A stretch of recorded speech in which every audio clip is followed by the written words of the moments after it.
이제 하나님 말씀 증거하겠습니다. 오늘 우리에게 주시는 하나님 말씀은 사도행전 11장 1절에서 18절의 말씀입니다. 이 계시의 말씀 읽을 때 다 자리에 일어나셔서 우리 한 목소리로 합독하겠습니다. 시작. 유대에 있는 사도들과 형제들이 이방인들도 하나님의 말씀을 받았다 함을 들었더니 베드로가 예루살렘에 올라갔을 때에 할례자들이 비난하여 이르되 내가 무할례자의 집에 들어가 함께 먹었다 하니 베드로가 그들에게 이 일을 차례로 설명하여 이르되 내가 요빠시에서 기도할 때에 황홀한 중에 환상을 보니 큰 보자기 같은 그릇이 내 귀에 매어 하늘로부터 내리어 내 앞에까지 드리워지거늘 이것을 주목하여 보니 땅에 네 발 가진 것과 들짐승과 기는 것과 공중에 나는 것들이 보이더라. 또 들으니 소리 있어 내게 이르되 베드로야 일어나 잡아 먹으라 하거늘 내가 이르되 주님 그럴 수 없나이다. 속되거나 깨끗하지 아니한 것은 결코 내 입에 들어간 일이 없나이다 하니 또 하늘로부터 두 번째 소리 있어 내게 이르되 하나님이 깨끗하게 하신 것을 내가 속되다고 하지 말라 하더라. 이런 일이 3번 있은 후에 모든 것이 다시 하늘로 끌려 올라가더라. 마침 3사람이 내가 유숙한 집 앞에 서 있으니 가이사랴에서 내게로 보낸 사람이라. 성령이 내게 명하사 아무 의심 말고 함께 가라 하시매 이 6 형제도 나와 함께 가서 그 사람의 집에 들어가니 그가 우리에게 말하기를 천사가 내 집에 서서 말하되 내가 사람을 요빠에 보내어 베드로라 하는 시몬을 청하라. 그가 너와 내 온 집이 구원받을 말씀을 내게 이르리라 함을 보았다 하거늘 내가 말을 시작할 때에 성령이 그들에게 임하시기를 처음 우리에게 하신 것과 같이 하는지라. 내가 주의 말씀에 요한은 물로 세례를 베풀었으나 너희는 성령으로 세례를 받으리라 하신 것이 생각났노라. 그런즉 하나님이 우리가 주 예수 그리스도를 믿을 때에 주신 것과 같은 선물을 그들에게도 주셨으니 내가 누구이기에 하나님을 능히 맡겠느냐 하더라.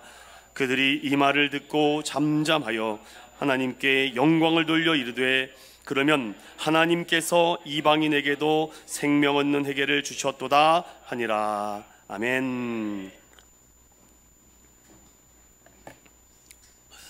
제목을 따라해 볼까요? 진실한 증언은 힘이 있고 순종은 새로운 깨달음을 준다. 증언이라는 말이 있습니다. 어떤 사실을 증명하는 것이죠. 증인으로서 사실을 진술할 때 우리는 그것을 증언한다라고 말해요. 증언의 힘이라는 종군 위안부들의 일대기를 추가로 기록한 저서가 있습니다. 그 글에는요, 여러 위안부 인하여 고통당한 할머니들, 어르신들이 강력하게 촉구합니다. 내가 증거고 내가 증인입니다. 누락된 기록 속에 증언의 힘이 일본군 위안부의 진실을 닮은 증인들의 고백을 통해서 오늘날도 전 세계에 그 만행을 기억하고 기록하고 있다는 것이죠.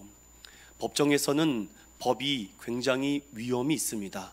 그러나 그 법을 좌지우지할 수는 없겠지만 중요한 것은 그 법보다도 증인들의 힘이 참 우리에게 주는 그 힘이 있죠. 자, 증인이 나와서 서약을 합니다. 만약에 내가 위증을 할 경우에는 내가 거기에 대한 처벌을 받겠다라는 서약 이행까지 하게 됩니다. 그만큼 증언이라는 것은 이 판결을 뒤엎을 수 있을 정도의 어마어마한 힘을 가지고 있죠. 우리는 매일 증인석에 서 있다라고 생각하셔야 됩니다.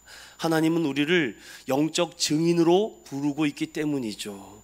거룩한 공동체요 전능하신 창조주 하나님 앞에 영과 진리로 예배 드린다라고 고백한다면 내 자아가 십자가 예수로 죽어야 온전히 예배 드릴 수 있는 증인이 되는 줄로 믿습니다.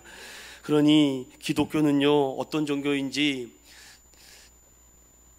디트리 본헤퍼 독일의 유명한 목사님이 있습니다. 제가 참 어떤 목사님을 존경한다라고 말하기가 참 어려워졌어요. 참 시험 드는 분들도 있는 것 같습니다. 아무튼 독일의 디트리 본헤퍼 목사님이 있습니다.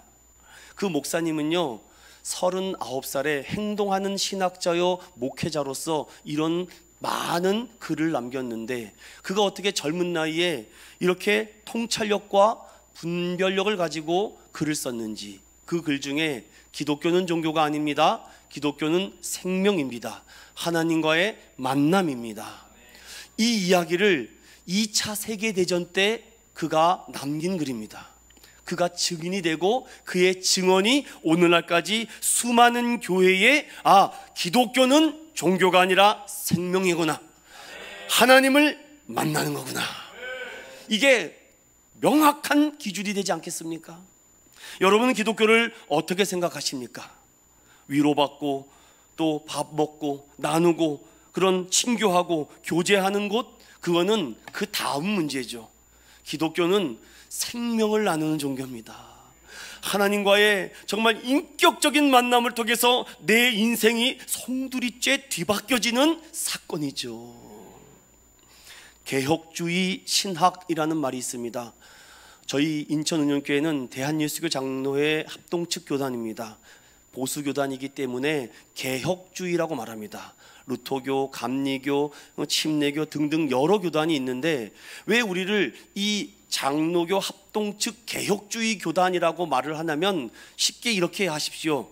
모든 주권이 하나님께 있다. 이게 개혁주의입니다. 모든 주권은 하나님으로부터 시작되고 그 주권의 선포가 생명된 말씀이다. 하나님이 긍휼히 여길 자를 긍휼히 여기시는 것이고 불쌍히 여길 자를 불쌍히 여긴다. 결국 개혁주의 신앙을 따라가는 교회나 성도들은 그의 입술에서 결국은 하나님이 우리를 사랑하신다라는 말을 할 수밖에 없게 만드십니다. 하나님도 사랑하고 세상도 아니요, 개혁주의 하나님 주권 신앙은 하나님을 사랑합니다라고 고백하고 토설하게 만든다고요. 회개하고 돌아오면은 다 용서해 준다. 하나님의 속성이 사랑이기 때문이죠. 잘 기억하셔야 됩니다. 제가 지금부터 하는 말씀은 너무 중요하기 때문에 그렇습니다. 하나님의 창조라는 것을 설교할 때가 있어요. 하나님의 창조라고 말하는 것은 하나님이 무엇을 하셨는가라는 말입니다. 자, 무엇이라고요? 하나님의 창조는 뭐라고요? 자, 이거는 이미 과거로 무엇을 하신 것입니다. 말씀으로 창조하는 그 역사부터 지금까지 하나님이 무엇을 하셨는가. 그러니 믿음의 눈이 생기면 이제 눈을 들어 하나님이 무엇을 하셨는가를 보는 것입니다. 더 나아가 하나님의 섭리라는 말이 있어요. 이 섭리를 잘 이해하지 못해요. 섭리에는 신학적으로 일반 섭리, 특별 섭리, 비상 섭리라는 말이 있는데 어려우니까 제가 하지 않고 쉽게 이렇게 말씀을 드리겠습니다. 하나님의 섭리라는 것은 지금 나에게 무엇을 하시고 있는가입니다. 이거를 창조와 섭리, 섭리와 창조라는 이 두 신학의 기둥을 딱 머리와 가슴에 딱 붙들고 있으면 흔들리지 않아요. 하나님의 강하신 손과 편팔로 지금 무엇을 하고 계실까? 우리의 기도의 레벨이 달라지는 겁니다. 성경은 말합니다. 하나님은 지금도 졸지도 주무시지도 않고 선택된 우리를 강한 손과 편팔로 역사한다 말씀합니다. 그러니 여러분, 설교를 많이 듣는다고 해서 믿음이 생기는 것 같습니까? 여러분, 설교를 많이 들으면 믿음이 생길 것 같아요? 물론 믿음이 생기겠죠. 그러나 설교를 많이 듣다 보면은 그 사람을 따라가게 돼 있습니다. 따라해 봅시다. 성경을 읽읍시다. 성경의 자증성, 성령의 내증성이라는 말이 있습니다. 이거는 성경 자체를 읽기만 해도 성령 충만 받는다는 겁니다. 성경을 읽기만 해도 믿어진다는 것입니다. 성경을 읽기만 해도 성경의 섭리와 창조가 나타난다는 겁니다. 그러니 우리가 웨스트민스터 소요리 문답의 1번이 뭡니까? 이 성경이 하나님의 말씀을 믿느냐라고 묻고 시작하죠. 사랑하는 믿음의 성도 여러분, 오늘도 이 하나님 말씀을 듣고 있는 가운데 여러분의 믿음이 다시금 회복되고 무너졌던 모든 그 마음들이 다시금 세워지기를 예수님의 이름으로 축원합니다. 자, 이제 오늘 11장으로 따라오면서 지난 사건과 연결하여서 계속해서 갑니다. 우리 요한복음 20장 30절과 31절 읽어봅니다. 시작. 예수께서 제자들 앞에서 이 책에 기록되지 아니한 다른 표적도 많이 행하셨으나 오직 이것을 기록함은 너희로 예수께서 하나님의 아들 그리스도이심을 믿게 하려 함이요 또 너희로 믿고 그 이름을 힘입어 생명을 얻게 하려 함이라. 아멘. 기록된 하나님의 말씀을 통해서 말씀하죠. 기독교는 뭐라고요? 생명이라고요. 그러니 성경을 읽어서 나의 문제와 나의 삶의 문제에 해답을 찾으려고 하지 마시고 성경을 통해서 영원한 생명을 찾으시기를 축원합니다. 로마서 1장 17절에 복음에는 하나님의 의가 나타나서 믿음으로 믿음에 이르게 하나니 기록된 바 오직 의인은 믿음으로 말미암아 살리라 함과 같으리라. 말씀 자체에 그 기록된 말씀이 우리에게 생명을 준다고 돼 있어요. 더 나가서 요한일서 4장 14절부터 15절은 함께 봅니다. 시작. 아버지가 아들을 세상의 구주로 보내신 것을 우리가 보았고 또 증언하노니 누구든지 예수를 하나님의 아들이라 시인하면 하나님이 그의 안에 거하시고 그도 하나님 안에 거하느니라. 아멘.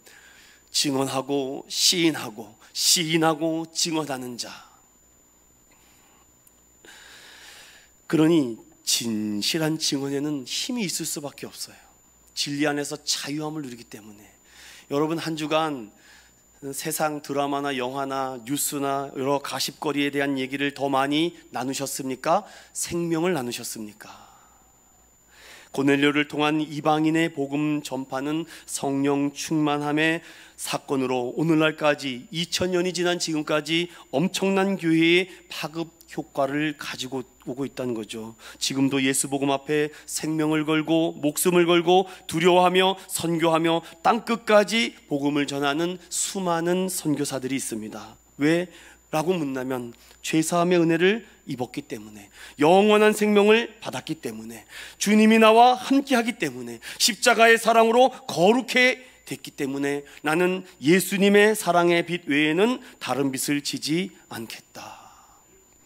저는 이 말씀을 준비하는 가운데 찬송가가 생각이 났습니다. 눈을 들어 하늘 보라. 그런데 그 1절 가사가 이렇습니다.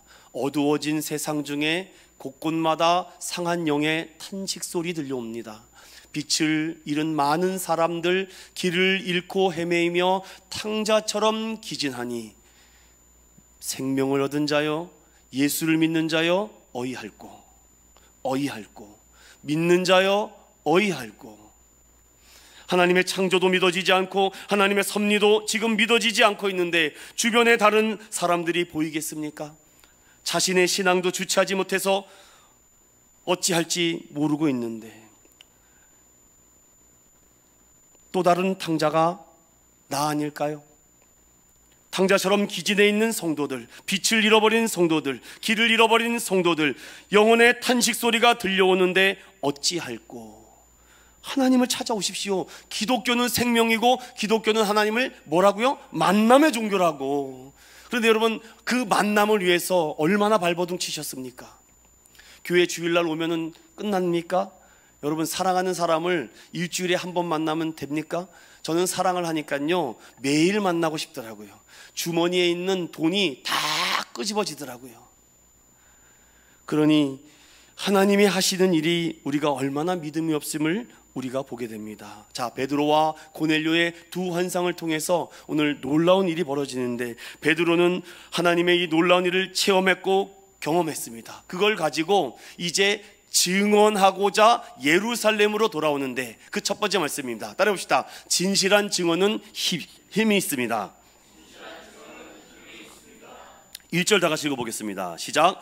유대에 있는 사도들과 형제들이 이방인들도 하나님의 말씀을 받았다 함을 들었더니, 참 발 없는 말이 빨리 간다고 소문이 더 빨리 가요. 제가 요빠와 가이사라까지는 48km 정도 반나절 꼬박 가면은 도착할 수 있는 거리인데 아직 베드로의 일행이 예루살렘으로 도착하지 않았던 그때인데도 여러분, 요빠와 가이사라까지는 48km고 그 가이사라에서 다시 예루살렘까지는 하루길을 꼬박 이상 가야 됩니다. 그런데 여러분 생각해 보세요.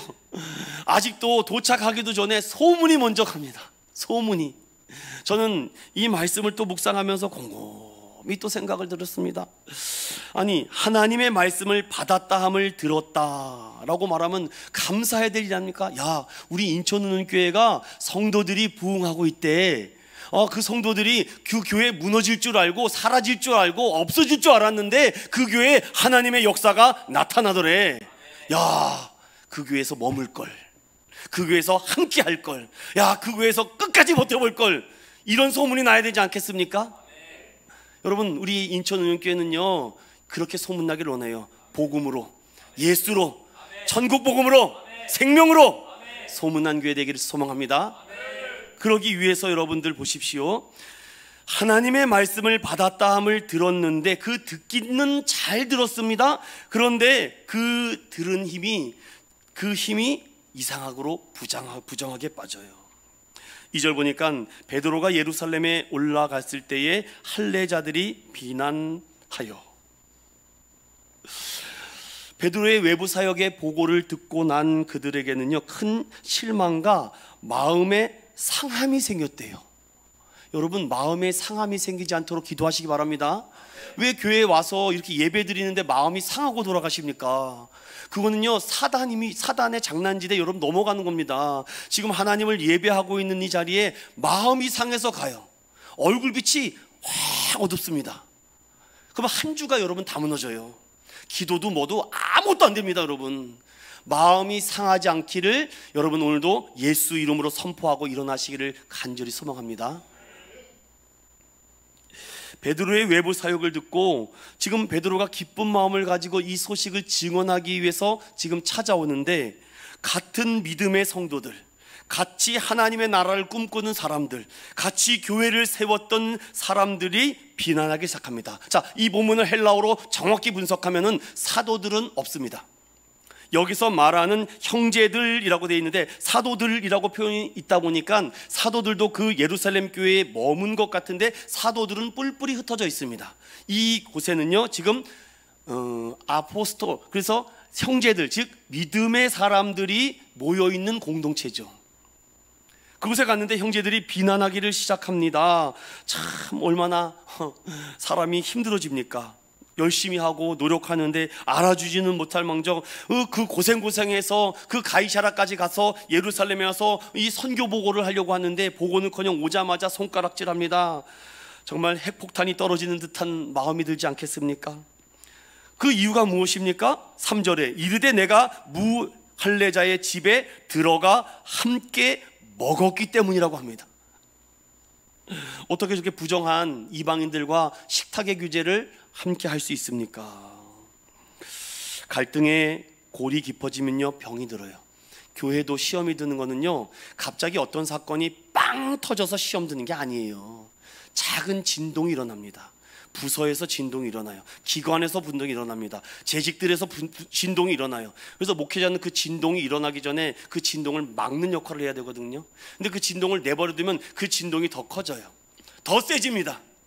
그러면 그제서에 가서 막으려고 하면 막을 수가 없어요. 그러다가 어떤 사건의 계기가 빵 되면은 그게 한꺼번에 와르르 산사태처럼 무너지는 겁니다. 여러분들 그런 경험 혹시 있으십니까? 갈등의 골이 계속 쌓여요. 예배도 안 되고 설교도 안 들리고 기도도 안 되고 찬양도 안 되고 그냥 왔다 갔다 시계추처럼 교회를 다니죠. 그럼 갈등의 골이 점점 깊어져 병이 들어요. 그러면 둘 중에 하나입니다. 도망가고 싶거나 아니면 폭탄 발언을 하거나 둘 중에 하나입니다.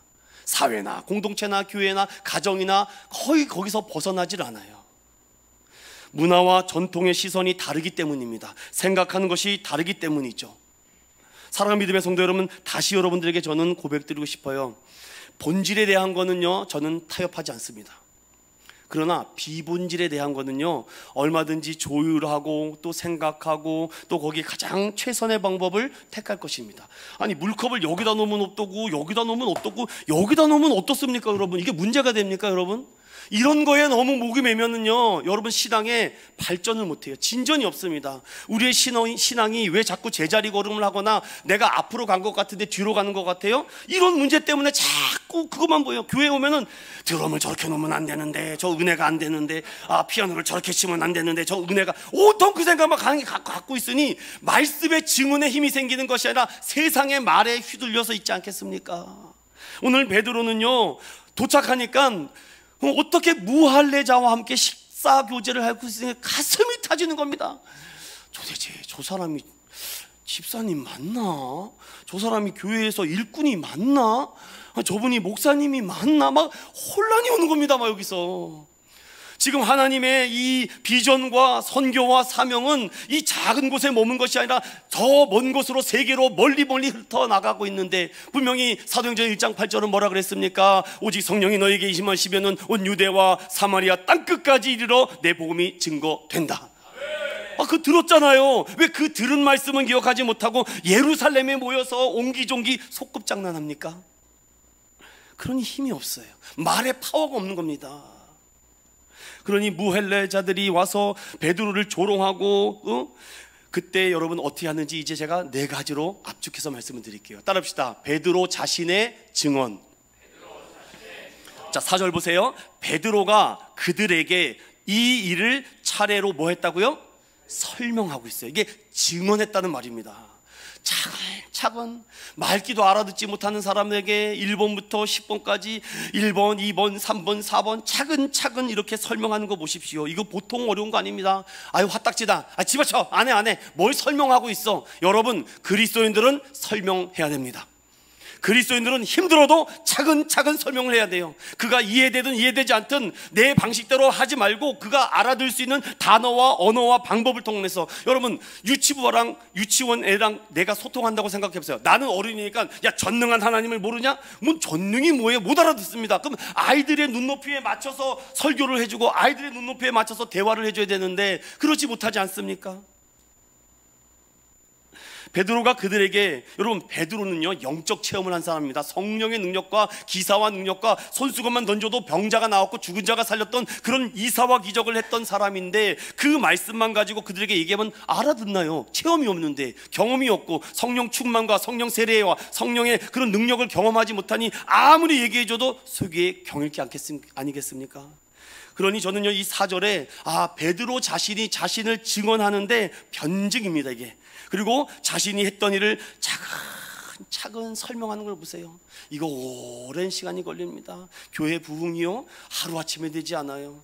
우리 인천교회도 보니까요 정말 5년 동안 정말 교회를 지키며 생명을 다한 성도들이 있었습니다. 제가 와서 그들과 함께 손을 잡아서 다시 교회여 일어나라 라고 외쳤더니 하나님의 역사가 나타나고 기적이 나타나는 것을 저는 지금도 계속 보게 되죠. 베드로는 말합니다. 내가 그 말을 오늘 5절에서부터 10절까지 앞에 사도행전 10장에서 했던 말을 또 하고 있습니다. 여러분, 했던 말 또 하는 걸 제일 싫어해요 남자들이.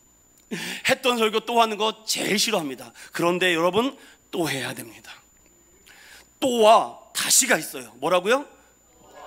여러분 직장생활 해봐서 알겠죠? 레포트, 기한서를 가지고 부장님이 갑니다. 부장님 여기 기한서 가지고 왔습니다. 이거를 기한서로 해갖고 왔나? 집어쳐! 그럼 뭐라 그럽니까? 다시 해오라 그러잖아요. 여러분 다시 해오라 그러잖아요. 그럼 거기서 말하는 다시라는 말은 어떤 의미입니까? 이거 갈아엎고 다시 해갖고 오라는 겁니다. 그런데 또 해와라는 것은요 카피해오라는 거예요. 또 반복하라는 겁니다. 그것을.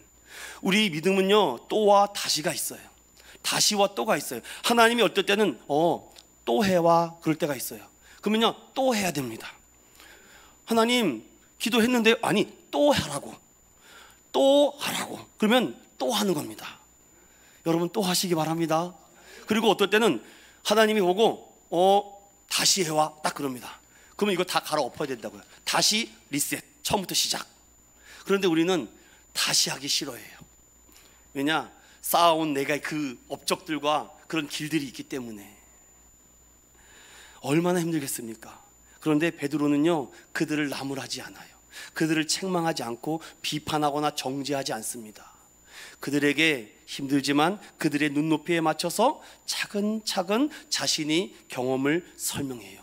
그것이 5절부터 10절의 말씀. 보자기가 내려왔다, 3번이나 내려왔다, 부정한 짐승이 내려왔다, 내가 그것을 거절했다, 하나님 싫습니다, 하나님이 거룩하다는 것을 내가 왜 싫다고 하고 거절하느냐, 이것이 3번 있었다 라고 말하죠. 그러니 성경에는요 지금 이것을 6번이나 똑같은 말을 하고 있는 것입니다.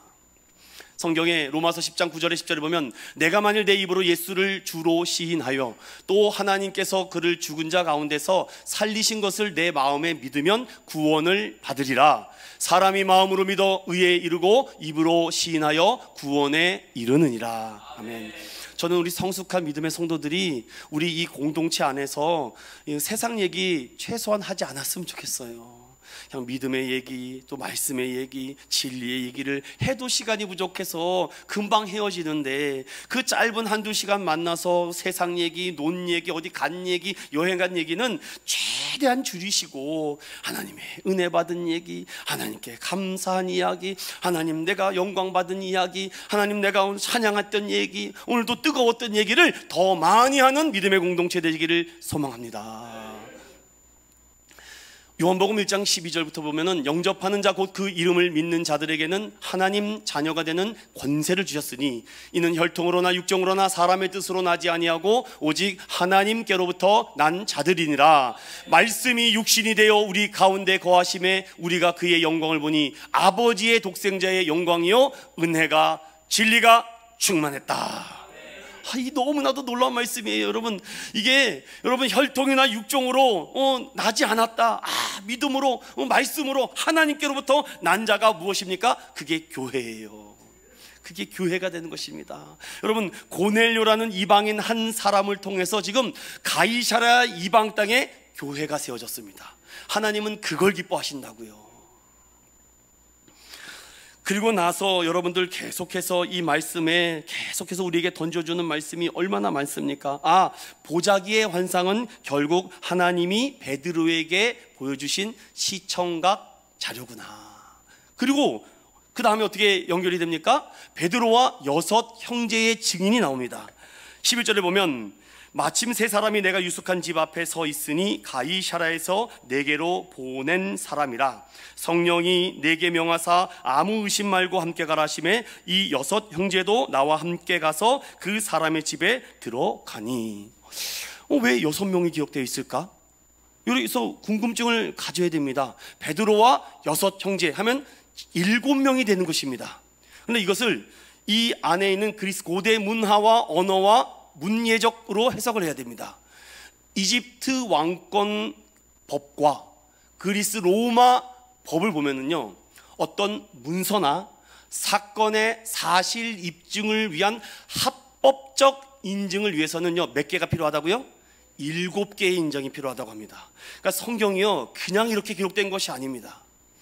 당시 1세기 전후에 이 이집트와 로마법의 그 셈법과 법률을 찾아보니 어떤 사건에 대해서 증인의 수는 2명 이상, 그러나 어떤 사건의 사실의 입증을 위한 합법을 위한 인증은 7개의 임감증명서가 필요하다는 겁니다. 그러니 성경에 왜 베드로가 6명, 20명, 30명, 100명도 데려갈 수 있는데 6명이면 충분하다는 것이죠. 사랑하는 믿음의 성도 여러분, 저는 이 말씀을 딱 읽는 순간 우리 인천님께서 소망이 생겼어요. 내 믿음을 알아주는 사람 6명만 있으면 돼요. 이해를 못 하시나 보네요. 내 믿음과 내 신앙을 인정해주고 지켜주고 바라주는 사람 교회에 6명만 있으면 여러분 인정받는 거라고요. 자, 그러면 일단은 목사가 여러분을 다 인정해 주셨으니까 1명은 됐죠. 5명 찾으세요. 오늘부터 제가 여러분을 다 보증해 드립니다. 그러니 5명만 찾으세요. 물론 부부지간에 믿음이 좋으니까 1명 빼고, 그럼 4명만 찾으세요. 제가 줄여드리겠습니다. 우리 사모도 껴줄게요. 3명 찾으세요. 됐죠? 다른 분은 안 됩니다. 그래서 베드로가 6 형제와 함께 같이 가서 이 합법적 인증을 위한 7인의 인장이 필요해서 말씀하신 거죠. 참 놀랍습니다. 7명을 언급한 이 진술과 경험, 이건 논증이 아니라 사실 입증을 위한 확인 절차. 하나님은 이렇게 세심하게까지도 어떤 부분에서도 이것이 초월적인 부분에 대해서는 우리가 이해할 수 없지만 또 어떤 사실과 사건에 대해서는 그 당시의 명확한 말씀과 기준을 따르고 있다.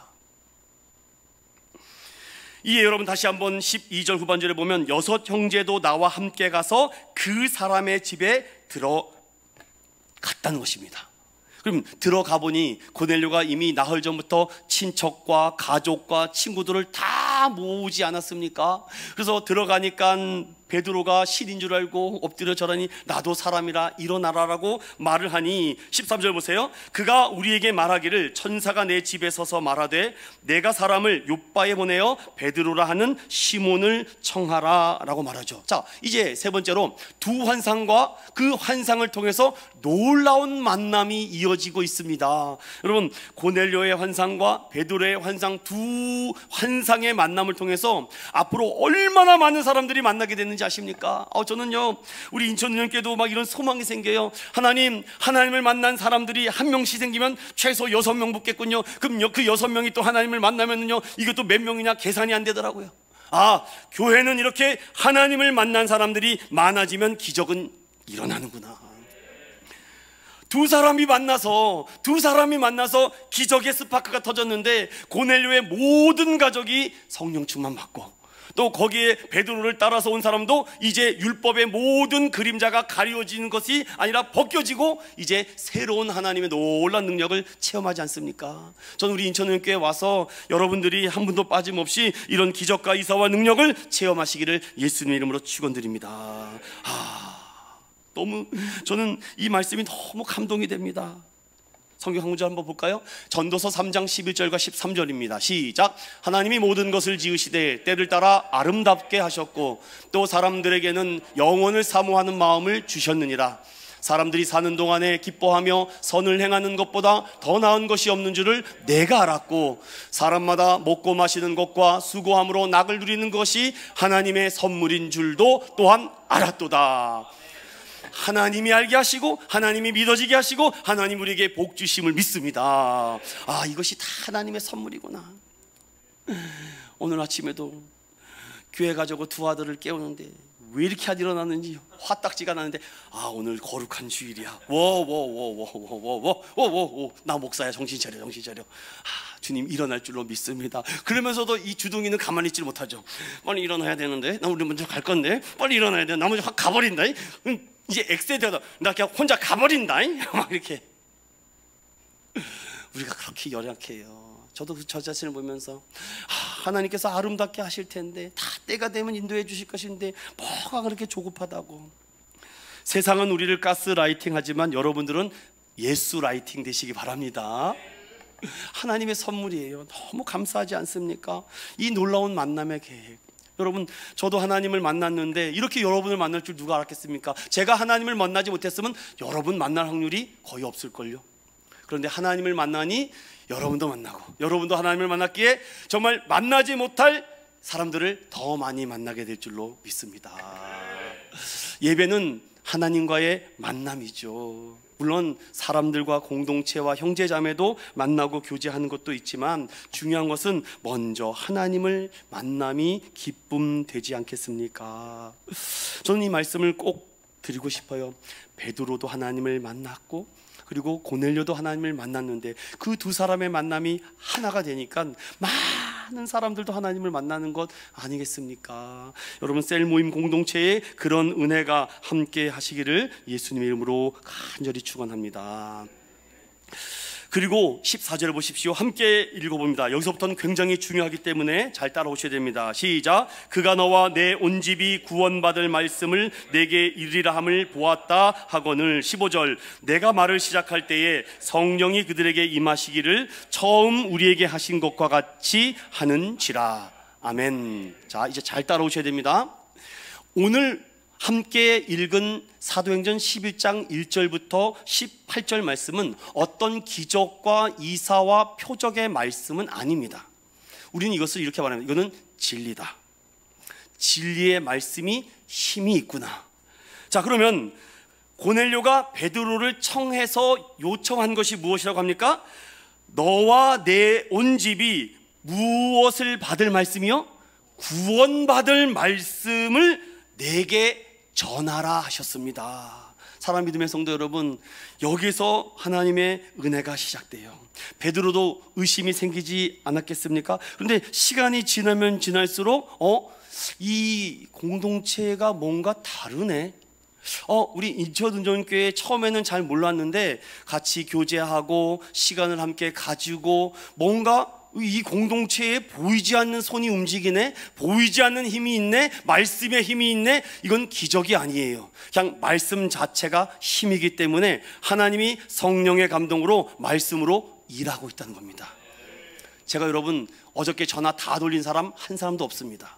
제가 오늘 꼭 나오세요, 오늘 꼭 좀 나와주세요, 제가 나오면은요 내가 뭐 해줄게요, 이래가지고 나온 사람 있습니까? 지금 없습니다.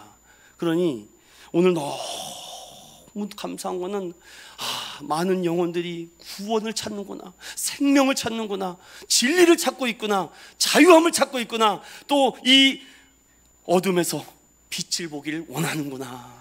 그러니 여러분들 우리 소고 몽동체나 어떤 몽동체에다 생명을 자꾸 나누세요. 집사님, 예수님은 할 수 있습니다. 예수님은 불가능을 가능케 하십니다. 하나님은 창조의 하나님이십니다. 이제 우리가 앞으로 어떻게 할지 보십시오.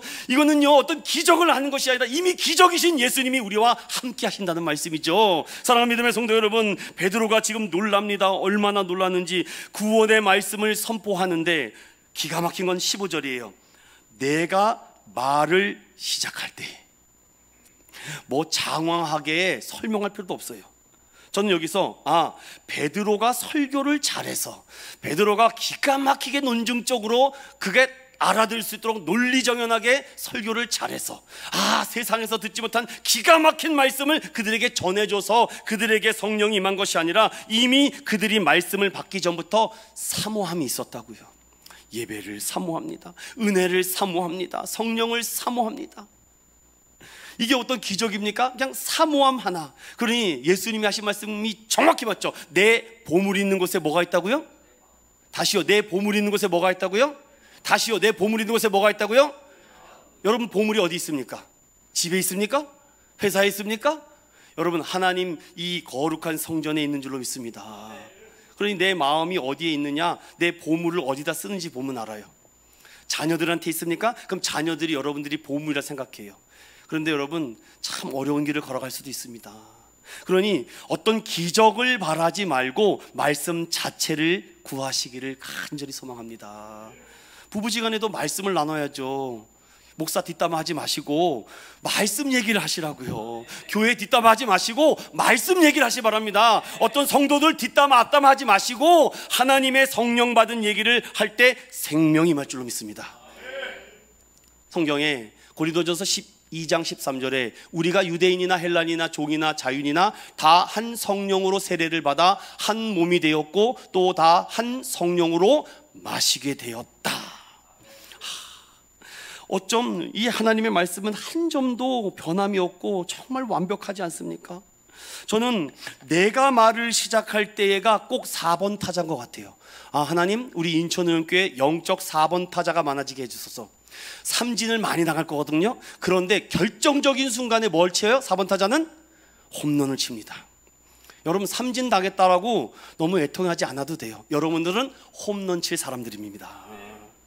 오늘 고넬료가 사모하는 마음을 가지고 있었는데 홈런을 쳐버린 거예요.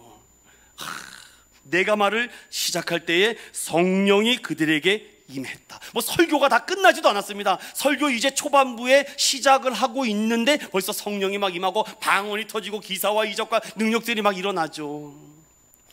여러분 이런 교회가 얼마나 행복한 교회겠습니까? 베드로가 고넬료 집에서 일어났던 이 분위기는 장난 아니었죠. 그러니 저는 인천은연교회 영적 분위기를 바꾸는 게 목표입니다. 영적 공기를 바꾸는 게 목표예요. 우리 영적 공기를 오염시키려고 하는 성도들, 우리 영적 분위기를 망치려고 하는 성도들은요 탁 잡아서 안아줄 겁니다. 뽀뽀를 해줄 거예요. 너무 감사하다고. 우리가 이렇게 오염되어 있었구나를 깨닫게 해주셔서 얼마나 감사합니까 여러분. 그러니 그 오염되지 않도록 락스를 이제 이렇게 타서 뿌려야죠. 곰팡이에 쓰지 않도록. 그리고 나서 뭐라고 얘기합니까? 여러분, 그 다음에 하신 말씀이 여러분 너무 놀랍습니다. 내가 주의 말씀에 요한은 물로 세례를 베풀었으나 너희는 성령으로 세례를 받는다. 자, 이 말씀 잘 기억하셔야 돼요. 마태복음 3장 11절에 함께 봅니다. 시작. 나는 너희로 회개하기 위하여 물로 세례를 베풀거니와 내 뒤에 오시는 이는 나보다 능력이 많으시니 나는 그의 신을 들기도 감당하지 못하겠노라. 그는 성령과 불로 너희에게 세례를 베푸실 것이요. 아멘. 세례자 요한이 말씀하신 본문입니다. 그런데 요한이 할 수 있는 세례는 물 세례입니다. 그러면 여기서 이해를 하셔야 돼요. 이 물의 역할은 무엇인가? 여러분, 물의 역할을 좀 잘 이해하시면서 찾아갔으면 좋겠어요. 이 물의 세례, 물의 세례라는 것은 구원 택함 받은 사람도 그 죄 사함의 은혜를 받아야 되기 때문에 자기가 회개해야 되고 그 죄를 깨닫게 하는 것이 물 세례입니다.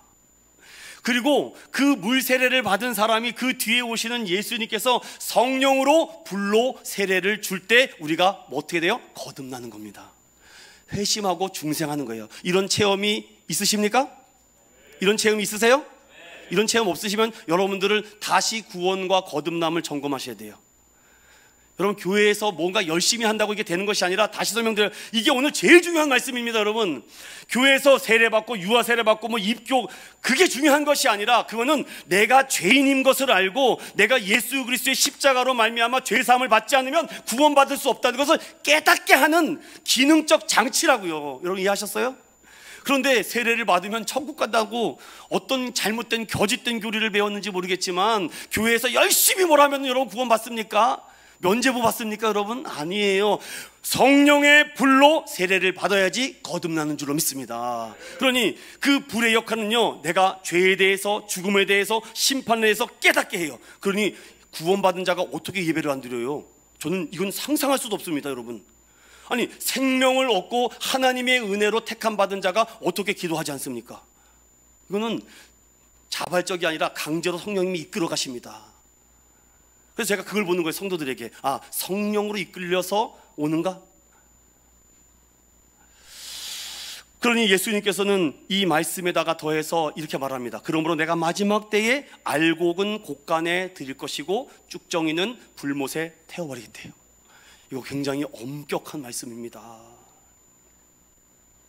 요한이 행한 물세례는 구원받는 세례가 아니었고 회개하기 위한 세례라는 것이죠. 유대인들이나 아브라함의 자손들은요, 당연히 자신들이 어렸을 때부터 교회 생활을 하고 신앙생활을 했고 엄마 따라 아빠 따라 교회를 갔기 때문에 나는 구원받았다라는 민족적 의식이 굉장히 강한 공동체였습니다. 그런데 혹은 구원에 관심도 없으면서도 자신들이 구원받았다라는 그 공부와 지식적 수준에만 머물고 있으니 요한이 찾아와 그들에게 물세례를 줌으로 말미암아 회개하여 구원받으라 라고 말씀한 거죠. 죄사함을 받아야 되지 않겠습니까? 그런데 성령과 불이 우리에게 임하지 않으면 우리가 그것을 알 수 없다는 거죠. 자, 이에 더 나아가 고린도전서 12장 3절은 그러므로 내가 너희에게 알리노니 하나님의 영으로 말하는 자는 누구든지 예수를 저주할 자라 하지 아니하고 또 성령으로 아니하고는 누구든지 예수를 주시라 할 수 없느니라. 아멘. 그러니 베드로가 지금 하고자 하는 설교의 핵심 포인트가 무엇입니까? 내가 그들에게 물세례 정도로만 생각을 했는데 우리가 처음 오순절 마가의 다락방에서 성령이 임했던 그 사건이 고넬료 가정에도 동일하게 일어나더라는 겁니다. 그러니 편견과 고정관념이 완전히 깨지지 않겠습니까? 여러분들도 우리 보면은요, 우리가 어렸을 때부터 신앙생활했던 그 고정관념, 또 어떤 분에게 들었던 그 훈련들이 그대로 박혀 있습니다. 저는 그것을 깨려고 얼마나 많이 노력하는지 몰라요. 얼마나 그것을 갖고 있으면은요, 아직도 여러분 빙빙빙빙 한 곳에만 돌지 않겠습니까? 16절에 내가 주의 말씀에 요한은 물로 세례를 베풀었으나 너희는 성령으로 세례를 받으리라 하신 것이 뭐 했다고요? 생각났다. 이에 여러분들 두 번째로 이제부터 그 말씀을 들었다면, 그 말씀이 생각이 나셨다면 이 다음에 우리가 해야 될 역할은요, 순종입니다. 순종은 새로운 깨달음을 주기 때문이죠. 여러분 17절과 18절을 읽어보고 마치겠습니다. 시작. 그런즉 하나님이 우리가 주 예수 그리스도를 믿을 때에 주신 것과 같은 선물을 그들에게도 주셨으니 내가 누구에게 하나님을 능히 맡겠느냐 하더라. 그들이 이 말을 듣고 잠잠하여 하나님께 영광을 돌려 이르되 그러면 하나님께서 이방인에게도 생명 얻는 회개를 주셨도다 하니라. 아멘. 여러분, 빈집에는 누가 들어올까요? 여러분, 빈집에는 누가 들어올까요? 도둑이 들어옵니다.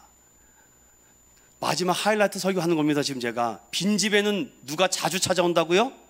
도둑이 찾아온다고요. 여러분, 영혼의 마음이 비어있으면요 도둑이 찾아온다고요. 나의 마음에 그 모든 것을 훔쳐가는지도 모르고 있어요. 여러분, 내 마음을 날마다 말씀과 기도로 또 순종함으로 채워놓으시기를 간절히 축원합니다. 이거 채워놓지 못하면은요 계속 뺏어갑니다. 지금 이 예배 드리고 있는데도 뺏어가고 있어요. 누군가에게는. 누군가는 예배 드리는 가운데 부어주시고 채워주심이 있어요.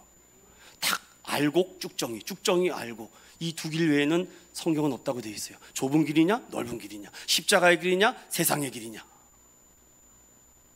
텅 빈 가슴에 영혼에 사단이 들어와서 우리의 마음을 자꾸 조각조각 가져가고 있습니다. 성령 세례 여러분 기억하십시오. 성령 세례는요 한마디로 말해서 내가 그리스도와 하나가 되는 겁니다. 이게 성령 세례 받은 사람. 그러니 어디서 교회에서 고개를 듭니까? 성령 세례 받은 사람인데 나는 죽었습니다, 예수로 삽니다. 이게 성령 세례 받은 사람이겠죠. 그러므로 생각하라. 이제는 전에 멀리 있던 너희가 그리스도 예수 안에서 그리스도의 피로 가까워졌느니라. 그는 우리의 화평이신지라.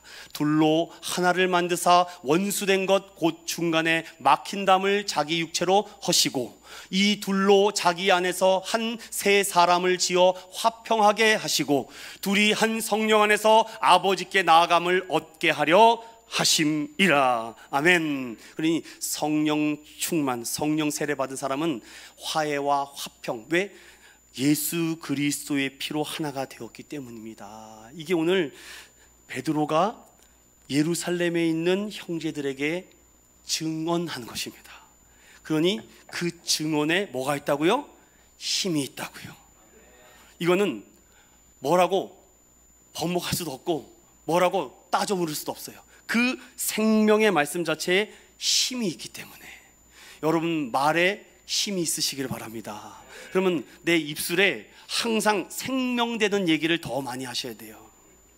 화해의 얘기, 화평의 얘기, 그리스도의 십자가의 피의 얘기를 더 많이 해야죠.